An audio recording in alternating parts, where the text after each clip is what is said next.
Hi friends, welcome back to my channel. ನಾನು ರಾಣಿ ನಾಗಣ್ಣ. ಬನ್ನಿ, ಇವತ್ತು ಗುಲಾಬಿ ಗಿಡವನ್ನು ತುಂಬ ಚೆನ್ನಾಗಿ ಬೆಳೆಯೋದು ಹೇಗೆ, ಮತ್ತು ಇಷ್ಟೊಂದು ನೋಡಿ, ಒಂದು ಸ್ಟೆಮ್ ಕೂಡ ಖಾಲಿಯಿಲ್ಲ. ಎಲ್ಲ ಸ್ಟೆಮ್ಮಲ್ಲೂ ಹೂವು, ಮೊಗ್ಗು ಹೀಗೆಲ್ಲ ಬೆಳಿಬೇಕಾದ್ರೆ ನಾವು ಗುಲಾಬಿ ಗಿಡವನ್ನು ಹೇಗೆ ನೋಡ್ಕೊಂಡಿದ್ದೀನಿ, ಏನು ಮಾಡೋದಕ್ಕೆ ಇಷ್ಟೆಲ್ಲ ರಿಸಲ್ಟ್ ಬಂದಿದೆ ಅಂಥೇಳಿ ನೋಡೋಣ. ಮೊದಲಿಗೆ ಗುಲಾಬಿ ಗಿಡವನ್ನು ಬೆಳೆಸುವ ವಿಧಾನದ ಬಗ್ಗೆ ತಿಳ್ಕೊಳ್ಳೋಣ. ಹೊಸಬರು ಯಾರಾದರೂ ನನ್ನ ಚಾನಲ್ನ ಸಬ್ಸ್ಕ್ರೈಬ್ ಮಾಡದೆ ವಿಡಿಯೋ ನೋಡ್ತಾ ಇದ್ದರೆ ದಯವಿಟ್ಟು ಸಬ್ಸ್ಕ್ರೈಬ್ ಮಾಡಿಕೊಂಡು ವಿಡಿಯೋವನ್ನು ನೋಡಿ. ನೀವು ಸಬ್ಸ್ಕ್ರೈಬ್ ಮಾಡೋದ್ರಿಂದ ನಮಗೊಂದು ರೀತಿ ಪ್ರೋತ್ಸಾಹ ಸಿಗ್ದಂಗೆ ಹೊಸ ವಿಡಿಯೋಗಳನ್ನು ಮಾಡೋದಕ್ಕೆ. ಹಾಗೆ ಯಾರಿಗಾದರೂ ಇದರಿಂದ ಉಪಯೋಗ ಆಗುತ್ತೆ ಅನ್ನೋದಾದರೆ ಅಂಥವ್ರಿಗೆ ಶೇರ್ ಮಾಡಿ, ಹಾಗೆ ಲೈಕ್ ಮಾಡಿ ಅಂತ ಹೇಳ್ತಾ ಬನ್ನಿ ವಿಡಿಯೋವನ್ನು ಸ್ಟಾರ್ಟ್ ಮಾಡೋಣ. ನಾನು ಹೇಳುವಂತಹ ಇನ್ಫಾರ್ಮೇಷನ್ಗಳು ತುಂಬ ಅತ್ಯುತ್ತಮವಾಗೇ ಇರುತ್ತೆ. ದಯವಿಟ್ಟು ಅದನ್ನು ಫಾಲೋ ಮಾಡಿ ನೋಡಿ. ನಿಮ್ಮ ಮನೆಗಳಲ್ಲಿಯೂ ಒಳ್ಳೆ ರಿಸಲ್ಟ್ ಅಂತೂ ಖಂಡಿತ ಬರುತ್ತೆ. ಬನ್ನಿ ವಿಡಿಯೋ ಸ್ಟಾರ್ಟ್ ಮಾಡೋಣ. ಗುಲಾಬಿ ಗಿಡವನ್ನು ಒಂದು ಅಲಂಕಾರಿಕ ಗಿಡ ಅಂಥೇಳಿ ನಾವು ಮನೆಗಳಲ್ಲಿ ತುಂಬ ಬೆಳೆಸ್ತೇವೆ. ಹಾಗೆ ಅದರ ಹೂವನ್ನು ಅಲಂಕಾರಕ್ಕೋಸ್ಕರ ಬಳಸ್ತೇವೆ. ದೇವರ ಪೂಜೆಯಲ್ಲಿ ಹೂವನ್ನು ಬಳಸ್ತೇವೆ. ಹಾಗೆ ಇದರಲ್ಲಿ ತುಂಬ ವೆರೈಟಿ ಕಲರ್ ಹೂಗಳನ್ನು ಬಿಡುವಂತಹ ಗಿಡ ನಮಗೆ ಸಿಗುತ್ತೆ. ಈ ಗಿಡ ಎಲ್ಲ ರೀತಿಯ ನರ್ಸರಿಗಳಲ್ಲಿ ಆರಾಮಾಗಿ ಸಿಗುತ್ತೆ. ಒಂದೊಂದು ನರ್ಸರಿಯಲ್ಲಿ 30 ರೂಪಾಯಿಂದ ಸಾಮಾನ್ಯ ಇದರ ಬೆಲೆ ಆರಂಭವಾಗುತ್ತೆ. ಒಂದೊಂದು ನರ್ಸರಿಯಲ್ಲಿ ಅಂದರೆ ಡಿಪೆಂಡ್, ಅದು ಹೂವಿನ ಬಣ್ಣ, ಸೈಜು, ಇದ್ರ ಮೇಲೆ ಅದರ ರೇಟ್ ಆಧಾರವಾಗಿರುತ್ತೆ. ಆದರೆ ಎಲ್ಲ ನರ್ಸರಿಲೂ ಸಾಮಾನ್ಯವಾಗಿ ಸಿಗ್ತಾನೆ ಇರುತ್ತೆ. ಹಳ್ಳಿ ಸಿಟಿ ಅಂತೇನಿಲ್ಲ, ನಮ್ಮ ಈ ಊರಿನ ನರ್ಸರಿಗಳಲ್ಲಿ ಕೂಡ ಆರಾಮಾಗಿ ಈ ಗುಲಾಬಿ ಹೂವಿನ ಗಿಡಗಳು ಸಿಗ್ತವೆ. ಈ ಗಿಡಕ್ಕೆ ಸನ್ಲೈಟ್ ಬಗ್ಗೆ ಹೇಳೋದಾದರೆ, ಬೆಳಗಿನ 12 ಗಂಟೆವರೆಗೆ ಬಿಸಿಲು ಬರುತ್ತಲ್ಲ, ಆ ರೀತಿ ಜಾಗದಲ್ಲಿ ಈ ಗಿಡವನ್ನು ನಾವು ಇಡಬೇಕಾಗುತ್ತೆ. ತುಂಬ ಬಿಸಿಲು ಬೇಕು, ಒಟ್ಟಿನಲ್ಲಿ ಇದಕ್ಕೆ ತುಂಬ ಬಿಸಿಲು ಬೇಕು ಅಂತೇಳಿ ನಾವು ಡೇ ಫುಲ್ ಬಿಸಿಲು ಬರುತ್ತಲ್ಲ ಅಂಥ ಜಾಗನ ಇದು. ಸ್ವಲ್ಪ ಅಷ್ಟೊಂದು ಹೂವೆಲ್ಲ ಕೊಡಲ್ಲ, ಗಿಡ ತುಂಬ ಸ್ವಲ್ಪ ಹಾಳಾದಂಗೆ ಅನ್ನಿಸುತ್ತೆ. ಅದಕ್ಕಿಂತ 12 ಗಂಟೆವರೆಗೆ ಬಿಸಿಲು ಬರುವಂತಹ ಜಾಗಗಳು ಸಾಮಾನ್ಯ ನೋಡಿ. ಇಲ್ಲಿ 12 ಗಂಟೆವರೆಗೆ ಮಾತ್ರ ಬಿಸಿಲು ಬರುತ್ತೆ, ಮುಂದೆ ಆಮೇಲೆ ಬಿಸಿಲಿಗೆ ಹೋಗುತ್ತೆ. ಹಾಗಾಗಿ ನಾನು ಇದನ್ನು 12 ಗಂಟೆವರೆಗೆ ಬಿಸಿಲು ತಗಲೋ ಅಷ್ಟು ಜಾಗದಲ್ಲಿ ಮಾತ್ರ ಇಟ್ಟಿದ್ದೀನಿ. ಸನ್ಲೈಟ್ ಸ್ವಲ್ಪ ಬೇಕು ಇದಕ್ಕೆ. ತುಂಬ ತಂಪು ವಾತಾವರಣದಲ್ಲಿ ಇದು ಹೂವೇ ಬಿಡಲ್ಲ, ಗಿಡ ಬೆಳೆಯೋದೇ ಇಲ್ಲ ಕೂಡ. ಹಾಗಾಗಿ ಇದಕ್ಕೆ ಬಿಸಿಲು ಬೇಕು ಈ ಗಿಡನ ಬೆಳೆಸಬೇಕಾದ್ರೆ. ಈ ಗಿಡಕ್ಕೆ ನೀರಿನ ವಿಚಾರದಲ್ಲಿ ಹೇಳೋದಾದರೆ ತುಂಬ ನೀರು ಹಾಕುವಂತಹ ಅಗತ್ಯವಿಲ್ಲ. ಒಂದು 2 ಡೇಸ್ಗೆ ಒಂದು ಸಾರಿ ನೀರು ಹಾಕಿದ್ರೆ ಸಾಕು. ಆದರೆ ಹೋಲ್ಗಳನ್ನ ನಾವು ಚೆಕ್ ಮಾಡ್ಕೋಬೇಕು. ತುಂಬ ಮಳೆ ಬೀಳೋ ಅಂಥ ಜಾಗದಲ್ಲಿ ಅಲ್ಲೆಲ್ಲ ಇದು ಹೂ ಬಿಡೋದಿಲ್ಲ, ಗಿಡ ಹಾಳೇ ಆಗೋಗುತ್ತೆ ಒಂದೊಂದು ಸಾರಿ. ಹಾಗಾಗಿ ಪಾಟ್ಗಳಲ್ಲಿ ಹೋಲನ್ನ ಚೆಕ್ ಮಾಡಿಕೊಂಡು ಜಾಸ್ತಿ ನೀರು ಬೀಳದೇ ಇರೋ ಕಡೆ ಇದನ್ನು ಇಟ್ಕೋಬೇಕು. ಮಳೆ ನೀರಿಗೆಲ್ಲ ತುಂಬ ದಿನ ಮಳೆ ಹುಯ್ದಾಗಂತೂ ಈ ಗಿಡ ಹಾಳಾಗೋಗುತ್ತೆ. ಹಾಗಾಗಿ ಮಳೆ ನೀರು ಕೂಡ ಈ ಗಿಡನ ಒಡ್ಡಬಾರ್ದು. ಆದರೆ ನೀರನ್ನು ಮಾತ್ರ ಈ ಗಿಡಕ್ಕೆ ಒಂದು 2 ಡೇಸ್ಗೆ ಒಂದು ಸರಿ ಮಾತ್ರ ಹಾಕಲೇಬೇಕು. ಪಾಟ್ಗಳಲ್ಲಂತೂ 2 ಡೇಸ್ಗೆ ಒಂದು ಹಾಕಲೇಬೇಕು. ನೆಲದಲ್ಲಿದ್ರೇನು ಅಷ್ಟೊಂದು ಹಾಕುವಂತಹ ಅಗತ್ಯ ಇಲ್ಲ. ಪಾಟಲ್ಲಿ 2 ಡೇಸ್ಗೆ ಒಂದು ಸರಿ ನೀರು ಹಾಕಬೇಕಾಗತ್ತೆ. ಇದಕ್ಕೆ ರೋಗಗಳ ಬಗ್ಗೆ ಹೇಳೋದಾದರೆ ನೋಡಿ, ಈ ರೀತಿ ಬಿಳಿ ಹುಳುವಿನ ರೋಗಗಳು ಬರ್ತವೆ. ರೋಗ ಅಂತೂ ಈ ಗಿಡಕ್ಕೆ ಕಟ್ಟಿಟ್ಟ ಬುತ್ತಿ. ರೋಗ ಬಂದಂತಹ ಸಂದರ್ಭದಲ್ಲಿ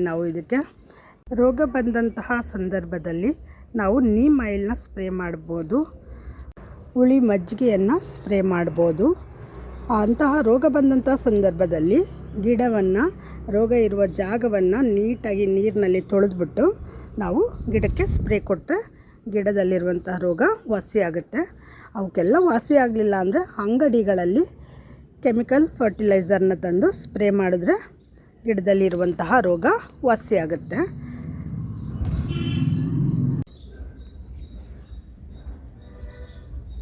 ಈ ಗಿಡಕ್ಕೆ ಪಾಟ್ ಸೈಜ್ ಹೇಳೋದಾದರೆ 10 ಇಂಚ್ ಪಾಟ್ ಬೆಸ್ಟು. 10 ಇಂಚ್ ಪಾಟು 12 ಇಂಚ್ ಪಾಟಲ್ಲಿ ಹಾಕಿಬಿಟ್ರೆ, ಒಂದು ಸರಿ ಹಾಕಿಬಿಟ್ರೆ ನಾವು ಪದೇ ಪದೇ ಈ ಗಿಡವನ್ನು ರಿಪೋರ್ಟ್ ಮಾಡುವಂತಹ ಅವಶ್ಯಕತೆ ಇರಲ್ಲ. ಹಾಗಾಗಿ ಹಾಕುವಾಗಲೇ ಒಂದು 10 ಇಂಚ್ ಪಾಟ್ಗೆ ಹಾಕ್ಬಿಟ್ರೆ ಬೆಸ್ಟ್. ಇದನ್ನು 8 ಇಂಚಿಂದ 10 ಇಂಚು ಪಾಟ್ಗಳಲ್ಲಿ ಹಾಕಿದ್ರೆ ಪಾಟ್ ಸೈಜ್ ಸಾಕಾಗುತ್ತೆ. ತುಂಬ ಚಿಕ್ಕ ಪಾಟ್ಗೆಲ್ಲ ಹಾಕಿದ್ರೆ ಇದು ಗ್ರೋತ್ ಹೂವೇ ಬಿಡಲ್ಲ. ನಾನು ನೋಡಿದ್ದೀನಿ ಕೂಡ, ನಮ್ಮನೆಯಲ್ಲೂ ಈಗಲೂ ಕೂಡ ಚಿಕ್ಕ ಚಿಕ್ಕ ಪಾಟಲ್ಲೇ ಇದೆ. ಬಟ್ ಅದರದ್ದು ಗ್ರೋತ್ ರಿಸಲ್ಟ್ ಎಲ್ಲ ಸ್ವಲ್ಪ ಕಡಿಮೆ. ಈ ಥರ 12 ಇಂಚ್ ಪಾಟು 10 ಇಂಚ್ ಪಾಟಲ್ಲಿದ್ದರೆ ಮಾತ್ರ ಇಷ್ಟು ಒಳ್ಳೊಳ್ಳೆ ರಿಸಲ್ಟನ್ನು ನೋಡೋಕ್ಕಾಗೋದು. ಈ ಗಿಡಗಳು ಹೂವೆಲ್ಲ ಬಿಟ್ಟು ಮುಗಿದ ನಂತರ ಬರೀ ಈ ರೀತಿ ಎಲೆಗಳು ಮಾತ್ರ ಈ ಗಿಡದಲ್ಲಿ ಉಳ್ಕೊಳ್ಳುತ್ತೆ. ಅಂತಹ ಸಂದರ್ಭದಲ್ಲಿ ನಾವು ಈ ಗಿಡದ ಪೂರ ಎಲೆಯನ್ನು ಹೀಗೆ ರಿಮೂವ್ ಮಾಡಬೇಕಾಗತ್ತೆ. ಡ್ಯಾಮೇಜ್ ಆಗಿರುವಂಥ ಎಲೆಗಳಿರ್ಬೋದು, ಅಥವಾ ಗಿಡದಲ್ಲಿ ಇರುವಂತಹ ಈ ರೀತಿಯ ಡೆಡ್ ಸ್ಟೆಮ್ಗಳು ನೋಡಿ, ಈ ರೀತಿ ಒಣಗಿರೋಂಥ ಕಡ್ಡಿಗಳು ಗಿಡದಲ್ಲಿ ಕಾಣಿಸ್ತವೆ. ಇಂಥವನ್ನೆಲ್ಲ ನಾವು ಅವಾಗವಾಗ ಗಿಡದಲ್ಲಿ ರಿಮೂವ್ ಮಾಡಬೇಕಾಗತ್ತೆ. ಇವನ್ನೆಲ್ಲ ರಿಮೂವ್ ಮಾಡಿದ್ರೇ ನಮಗೆ ಅಲ್ಲಲ್ಲೇ ನೋಡಿ ಈ ಥರ ಎರಡೆರಡು ಕೌತ್ಲುಗಳಾಗಿ ಬಂದು ಹೊಸ ಗಿಡಗಳು ಬರೋದಕ್ಕೆ, ಗ್ರೋತ್ ಆಗೋದಕ್ಕೆ ನೋಡಿ, ಈ ಥರ ಹೊಸ ಚಿಗುರುಗಳು ಬರೋದಕ್ಕೆ ಆರಂಭವಾಗ್ತವೆ. ಹಾಗಾಗಿ ನಾವು ಗಿಡವನ್ನು ಆವಾಗವಾಗ ಈ ರೀತಿ ಶೋಧನೆ ಮಾಡಿ ಎಲ್ಲಿ ಒಣಗಿರೋ ಕಡ್ಡಿಗಳಿದೆ ಅವನ್ನೆಲ್ಲ ಹೀಗೆ ತೆಗೆದು ಕುಡಿ ಭಾಗಗಳನ್ನು ಈ ಥರ ಕತ್ತರಿಸಿ ನಾವು ಗಿಡನ ಟ್ರಿಮ್ ಮಾಡಿ ನಮ್ಮ ಸೈಜು ಅಳತೆಗೆ ತಕ್ಕಂತೆ ಬೆಳೆಸ್ಕೊಳ್ಳೋದಕ್ಕೆ ನೋಡಬೇಕಾಗುತ್ತೆ. ಆಗ ಗಿಡ ಕೂಡ ಆರೋಗ್ಯವಾಗಿರೋದಕ್ಕೆ ಸಹಾಯ ಆಗುತ್ತೆ. ಹೀಗೆ ಹಳೆ ಎಲೆಗಳು ಒಂದು ಇಲ್ಲದಂತೆ ನೀಟಾಗಿ ತೆಗಿತೀನಿ ನೋಡಿ. ಇದರಲ್ಲಿ ಎಲೆಗಳಲ್ಲೇ ಮುಳ್ಳಿದೆ. ಇಂತಹ ಸಂದರ್ಭದಲ್ಲಿ ಸ್ವಲ್ಪ ನೋಡ್ಕೊಂಡು ಕೆಲಸ ಮಾಡಬೇಕು, ಇಲ್ಲಾಂದರೆ ಕೈಗೆ ಚುಚ್ತವೆ. ಈ ಎಲೆಗಳನ್ನ ಬಿಟ್ಕೊಂಡು ಪ್ರಯೋಜನ ಇಲ್ಲ.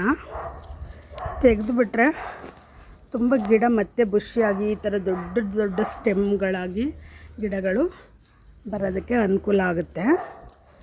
ಹಾಗೆ ಈ ಗಿಡದ ಪ್ರೊಪಗೇಷನ್ ಬಗ್ಗೆ ಹೇಳೋದಾದರೆ, ಈ ಗಿಡವನ್ನು ಕಟ್ಟಿಂಗಿಂದ ನಾವು ಮತ್ತೊಂದು ಗಿಡವನ್ನಾಗಿ ಮಾಡ್ಕೋಬೋದು.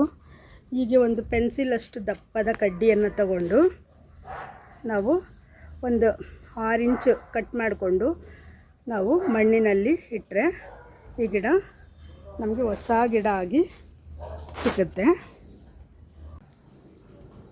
ಇದು ಸುಮಾರು ಹೊಸ ಕಟ್ಟಿಂಗ್ ಹಾಕಿದ್ಮೇಲೆ ಒಂದು 5-6 ತಿಂಗಳು ಬೇಕು ಹೂ ಬಿಡೋದಕ್ಕೆ.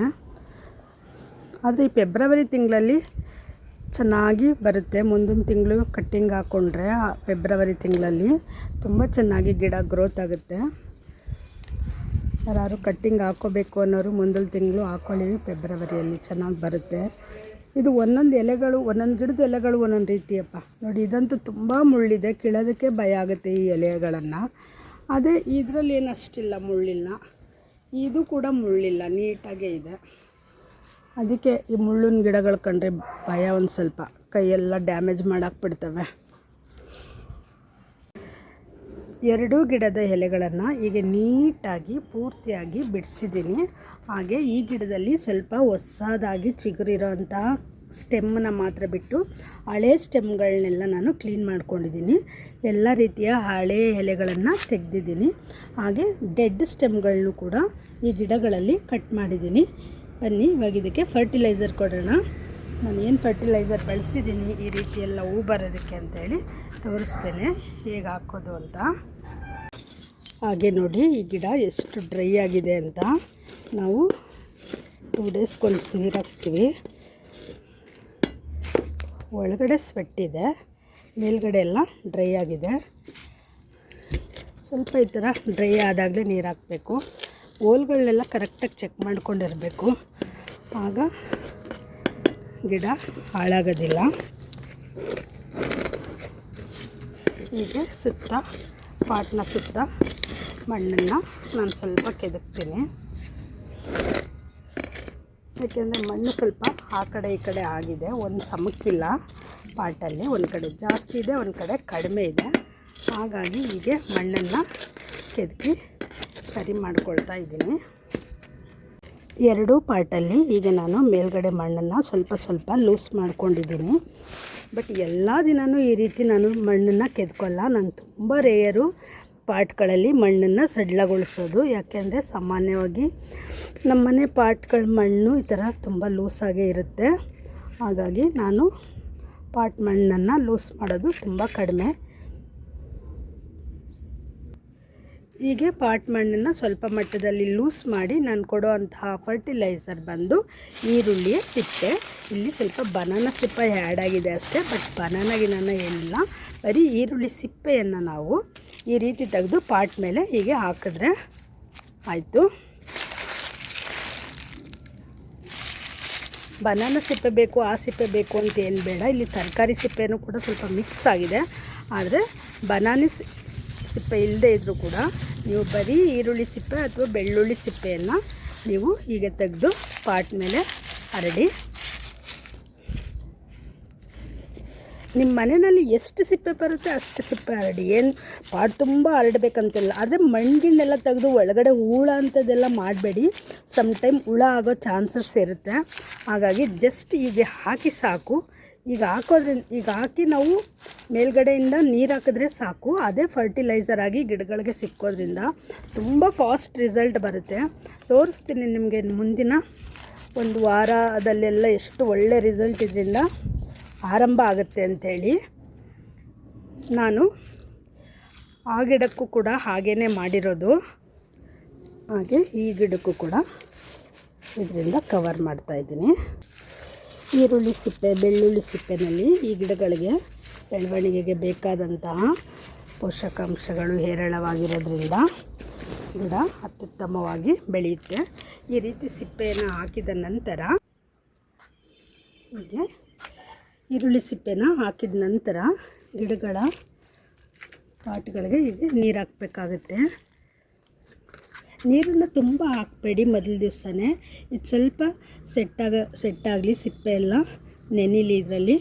ಆ ನಂತರ ನಾವು ನಾಳೆ ಬೆಳಿಗ್ಗೆಯಿಂದ ನಮ್ಮ ಗಿಡಕ್ಕೆ ಎಷ್ಟು ನೀರು ಬೇಕೋ ಅಷ್ಟು ನೀರನ್ನ ಹಾಕ್ಕೊಳ್ಳೋಣ. ಇಲ್ಲಿ ನೋಡ್ಬೋದು, ಇಲ್ಲೆಲ್ಲ ನಾನು ಈರುಳ್ಳಿ ಸಿಪ್ಪೆನೇ ಇದಕ್ಕೆ ಹಾಕಿದ್ದು ಅದೇ ರೀತಿ. ಹಾಗಾಗಿನೇ ಇಷ್ಟು ಒಳ್ಳೆ ರಿಸಲ್ಟ್. ಒಂದು ಸ್ಟೆಮ್ಮು ಕೂಡ ಬ್ಯಾಲೆನ್ಸ್ ಇಲ್ಲ ನೋಡಿ, ಎಲ್ಲ ಸ್ಟೆಮ್ಮಲ್ಲೂ ಹೂವಿದೆ.